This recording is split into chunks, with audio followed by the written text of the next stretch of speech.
From fugitive This is humiliating. to Fire Lord, let's illuminate Zuko's journey and explore how his bending evolved as a result of his complicated emotional struggle.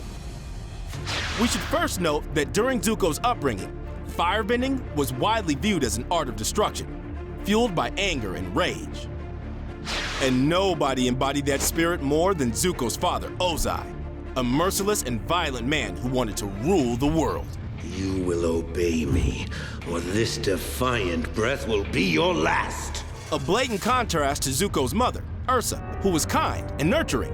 Zuko was essentially raised by a symbol of good and a symbol of evil. Because of that, a war of decency raged inside of him. And since bending required a strong emotional focus, the young prince struggled to learn firebending. I failed. No, I loved watching you. That's who you are, Zuko. Someone who keeps fighting even though it's hard. Understandably, Zuko found himself very close with his mother. That's what moms are like. If you mess with their babies, they're gonna bite you back. And Ursa would soon bite back after Zuko became a target. Behind closed doors, Ozai made a move for the throne, which enraged the current Fire Lord. Grandfather said Dad's punishment should fit his crime. You must know the pain of losing a firstborn son by sacrificing your own. You're lying. Dad would never do that to me. Your father would never do what to you? What is going on here? Ozai was preparing to sacrifice his son, but Ursa secretly made a deal to spare Zuko's life. In exchange, she was banished from the Fire Nation capital. Mom? Zuko, please, my love, listen to me. Everything I've done to protect you. Remember this, Zuko. No matter how things may seem to change, never forget who you are. That's the last we'd see of Ursa for the foreseeable future. Though her kind, moral spirit would live on inside Zuko, raging a war against his father's guidance. Meanwhile, his father gained a new title. Hail Fire Lord Ozai! In his teenage years, Zuko tried to embrace his father's legacy by leaning into the military lifestyle, perhaps prematurely. You can't sacrifice an entire division like that. Those soldiers love and defend our nation. How can you betray them? That outburst, fueled by his mother's morality, was a massive turning point in Zuko's life. He'd be punished for his insolence with an Agni Kai, a fire duel. Time for one of Zuko's first major firebending tests. After years of tutors, he was confident in facing the general who he had insulted. But as it turned out, Zuko would be facing the Fire Lord himself. Please, Father. I only had the Fire Nation's best interest at heart. I'm sorry I spoke out of turn. You will fight for your honor. I won't fight you. You will learn respect, and suffering will be your teacher. Zuko was scarred by his father, then exiled, sent on this impossible mission to capture the mysterious Avatar. That would be his only hope of coming home with honor. Nearly 3 years later, Zuko had plenty of anger to fuel his bending. I don't need any calming tea. I need to capture the Avatar. Zuko spent his downtime training under Uncle Iroh. Though, even with all his rage, Zuko's power fell short. Again. This is because Iroh was teaching the true approach to firebending, one that was not rooted in anger and destruction. Power in firebending comes from the breath, not the muscles. The breath becomes energy in the body. The energy extends past your limbs and becomes fire. That lesson wouldn't last, not after the Avatar emerged. The mission from his father began to consume him, which caused more trouble when his mother's morality flared up. Do it! Like when he refused to scar another general. That's it? Your father raised a coward. Next time you get in my way, I promise, I won't hold back. His internal struggle, the two paths inspired by his contrasting parents, would split his identity. The man Ursa wanted him to be would sort of come to life as the Blue Spirit. During this time, we'd also witness Zuko's impressive swordsmanship and agility. Who are you? Are you here to rescue me? But why the mask? As it turns out, Ursa, a former stage actress, kept a collection of masks from her past life hidden in the royal palace. It's likely young Zuko found those and kept this one to remember his missing mother. The prince began wearing this disguise when rebelling against his father's reign. Have you heard of the Blue Spirit, General Iroh? Just rumors. I don't think he is real. He's real, all right. He's a criminal and an enemy of the Fire Nation. But I have a feeling justice will catch up with him soon. Unfortunately, just like Ursa, the Blue Spirit had no place under Ozai's rule. Oh! An attempt on his life, Zuko was presumed dead, but it just made him more desperate to restore his honor, much to the chagrin of Uncle Iroh.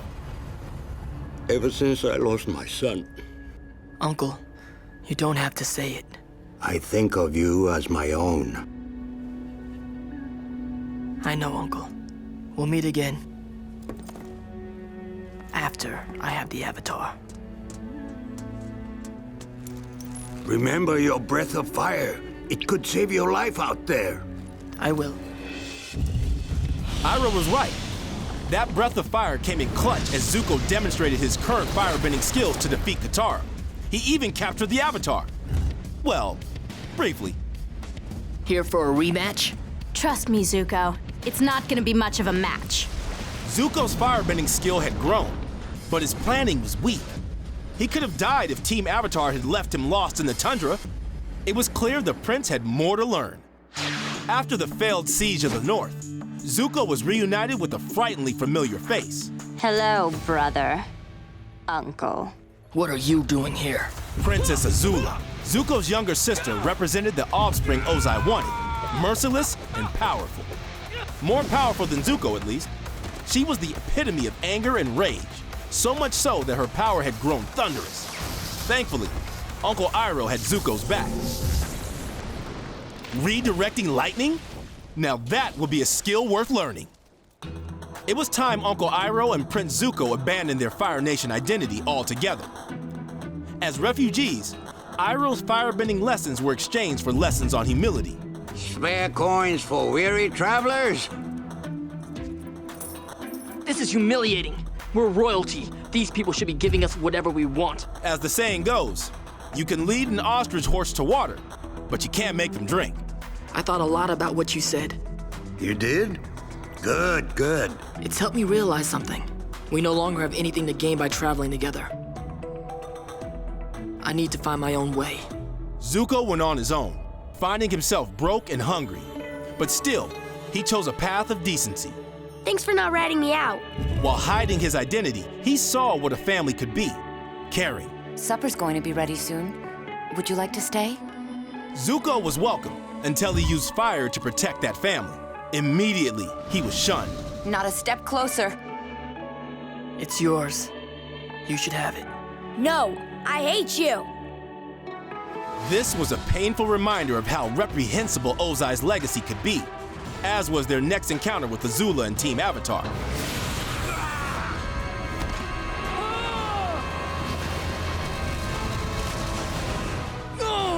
Once Uncle Iroh recovered, it was clear Zuko needed to continue building his skills by learning how to bend electricity.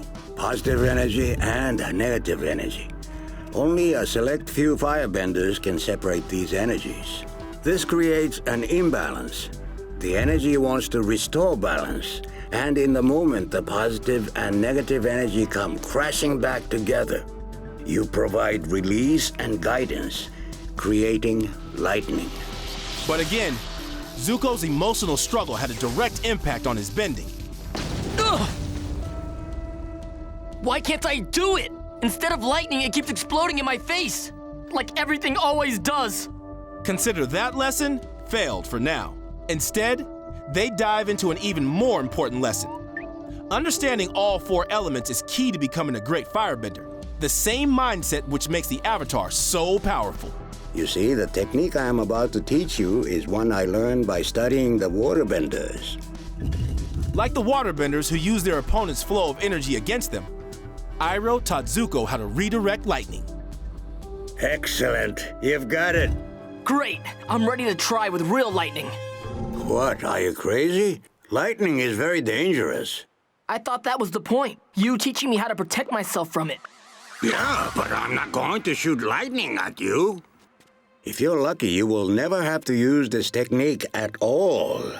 That skill, while useful, brought Zuko no closer to winning the war inside himself. You've always thrown everything you could at me. Well, I can take it, and now I can give it back! Go on! Strike me! You've never held back before! This would be the height of Zuko's emotional turmoil, until his obsession re-emerged in Ba Sing Se, leading to a harsh reality check. What do you plan to do now that you have found the Avatar's bison? Keep it locked in our new apartment? Should I go put on a pot of tea for him? First, I have to get it out of here. And then what? You never think these things through. I know my own destiny, Uncle. Is it your own destiny? Or is it a destiny someone else has tried to force on you? Who are you? And what do you want? Zuko released Appa and his alter ego. You did the right thing, nephew. The blue spirit sank, but his emotional struggles surfaced, causing the prince to be physically sick. As a result, we saw for ourselves the war raging inside his head. It's getting late. Are you planning to retire soon, my lord? I'm not tired. Relax, Fire Lord Zuko. Just let go. Give in to it. Shut your eyes for a while. No, Fire Lord Zuko. Do not listen to the Blue Dragon. You should get out of here right now. Go! Before it's too late. The two dragons represented the two sides of his family, pulling him to and from paths of self-destruction. And then, another nightmare showing an obsession consuming him. Ah! Ah! Just like his nightmares warned, Zuko was tested as two family figures pulled him down separate paths. I need you, Zuko. And the only way we win is together. At the end of this day, you will have your honor back. You will have Father's love. You will have everything you want. Zuko, I am begging you. Look into your heart and see what it is that you truly want. Disappointingly, Zuko chose the path he had pursued for the last 3 years. Even when the Avatar escaped, presumed dead, Azula claimed her prize, her brother's loyalty. Today, you restored your own honor. They may have won the battle, but Zuko was losing the war inside himself. Welcome home. The prince's regret was obvious. Not that it mattered. He had made his bed in a den of lion vultures. As he lost sight of his mother's morality, Zuko embraced the sour lifestyle of the Fire Nation royalty. He had luxury, praise, acceptance by his father. But his true father figure, Uncle Iroh? You're not going to say anything?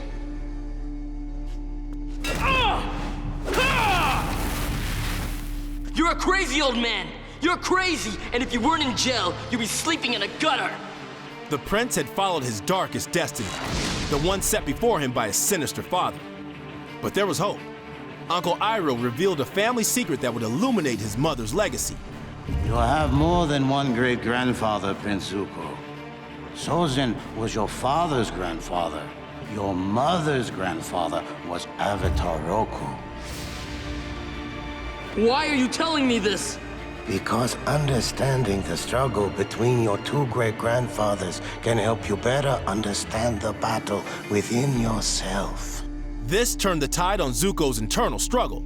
He could still live an honorable life, even if it meant setting fire to everything he knew. I know I've made some bad choices. But today, I'm gonna set things right. That would mean taking advantage of the eclipse, which would halt firebending altogether, and then challenging his biggest adversary yet, Ozai. For so long, all I wanted was for you to love me, to accept me. I thought it was my honor that I wanted, but really, I was just trying to please you. You, my father, who banished me just for talking out of turn. My father, who challenged me, a 13-year-old boy, to an Agni Kai. How can you possibly justify a duel with a child? It was to teach you respect. It was cruel, and it was wrong. Then you've learned nothing. No, I've learned everything, and I've had to learn it on my own. Standing up to his father led to a violent altercation, but his first successful attempt at redirecting electricity. A powerful leap forward in skill. And as he escaped, the prince shut the door on his father's legacy, ending the war inside himself. Finally, he had set on a path that would make his mother and his great-grandfather Avatar Roku proud. But as a result, he needed to be rebuilt from the ground up. Part of that included joining a new kind of family. I know you must be surprised to see me here. Not really, since you followed us all over the world. Right. Well, anyway, what I wanted to tell you about is that I've changed. And I'm good now, and, well, I think I should join your group. Oh, and I can teach firebending. To you. The group was hesitant to accept Zuko until he helped them defeat an explosive bounty hunter. After that dangerous display, Zuko was cautiously welcome. I won't let you down. I promise. It was time to teach the Avatar firebending. But was the student ready to become the teacher? What was that? That was the worst firebending I've ever seen. But a consequence to rediscovering himself meant rediscovering firebending as well. Maybe your firebending comes from rage, and you just don't have enough anger to fuel it the way you used to. You're gonna need to learn to draw your firebending from a different source. I recommend the original source. The original source of firebending? Dragons. After they were assumed to be extinct, Zuko and Aang met Rand and Shaw, who illuminated the true meaning of firebending. All this time, I thought firebending was destruction. But now I know what it really is. It's energy and life. Yeah, it's like the sun, but inside of you. This might sound familiar. It's actually a message that Uncle Iroh had been attempting to teach Zuko all along. Power in firebending comes from the breath, not the muscles. Zuko's power was recharged, fueled like never before. And in the final weeks of summer, Zuko learned about courage from Sokka, mercy from Katara, and forgiveness from Uncle Iroh. How can you forgive me so easily? I thought you would be furious with me. I was never angry with you. I was sad because I was afraid you lost your way. I did lose my way. But you found it again. Now, Zuko's journey had taken him to the end of the 100-Year War. He had mastered firebending. He conquered the war inside himself. So, what role would he play next? Zuko, you must return to the Fire Nation so that when the Fire Lord falls, you can assume the throne and restore peace and order. But Azula will be there, waiting for you. I can handle Azula. Not alone. You'll need help. You're right. Katara, how would you like to help me put Azula in her place? It would be my pleasure. The stage was set. Both siblings were fueled by Sozin's comet. Their firebending was amplified, but Zuko still had something Azula didn't. Fire born from energy and life, not anger and rage. The prince demonstrated the agility of airbenders and the groundedness of earthbenders. His firebending could even make the dragons proud. And when he channeled the waterbenders and prepared to redirect lightning, he'd end up demonstrating something entirely new: self-sacrifice.